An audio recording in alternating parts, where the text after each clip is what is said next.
বেগুন ধরেছে। এগুলো বন্ধুরা হাইব্রিড গাছ, খুব ছোট থাকতেই গাছে ফলন চলে আসে। মিশে একটু ধরুন তো, ওই পাশেরগুলো দেখা যাচ্ছে না। দেখুন এই পাশে আরও কিছু বেগুন আছে। এগুলা ছোট থাকতেই ফলন চলে আসে এবং গাছ ছোট হলেও এগুলার ফলন অনেক সুন্দর হয়। তো বন্ধুরা এই যে দেখুন নিচে আরও অনেক বেগুন ধরেছে। তো এখানে আরও কিছু ফলের গাছ আছে, চলুন আপনাদেরকে দেখাই। এই দেখুন এখানে ছোট ছোট পেঁপে গাছ, এই পেঁপে গাছগুলা আনতে কি সুন্দর ফলন ধরেছে। এখানে আরও আছে কুমড়ো শাকের গাছ, এখনো কুমড়োর ফুল আসেনি। আর এই সাইডে এগুলা হচ্ছে মূলা গাছ।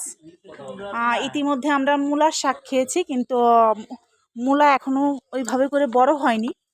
আর কিছুদিন পরেই এখান থেকে মূলা খাওয়া সম্ভব হবে। এবং দেখুন কত ছোট ছোট সিম গাছ আছে। এই সিম গাছগুলোর মধ্যে অলরেডি ফলন চলে এসছে।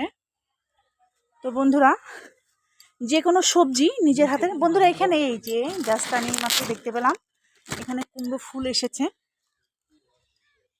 এবং এখানে আরও কিছু সবজি আছে। এখানে আছে লাউ গাছ, এটা হচ্ছে লাউয়ের মাচা। নিচে এই সাইডে আছে ধনেপাতা। ধনেপাতা অলরেডি তুলে ফেলা হয়েছে, অল্প কিছু সংখ্যক আছে। এটা বন্ধুরা, এটা কে কে বলতে পারবেন বলুন তো? এটা হচ্ছে আদা গাছ। এই গাছগুলো আরও অনেক ছড়িয়ে যাবে, তখন এর নিচে থেকে আদা সংগ্রহ করা সম্ভব হবে। বন্ধুরা এখানে আছে শালগম, জাস্ট ছোট ছোট এখনো হয়েছে। এই দেখুন নিচে এই শালগম হয়ে গেছে। এবং এই পাশটাতে আছে হচ্ছে লাল শাক, এখনো ওইভাবে বড় হয়নি, ছোট ছোট আছে। সপ্তাহখানেকের মধ্যে এখান থেকে লাউ শাক সংগ্রহ করা সম্ভব হবে।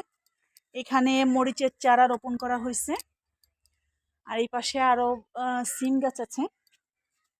এই সাইডটাতে দেখুন এখানে আছে হলো ওটা দুধ কচু।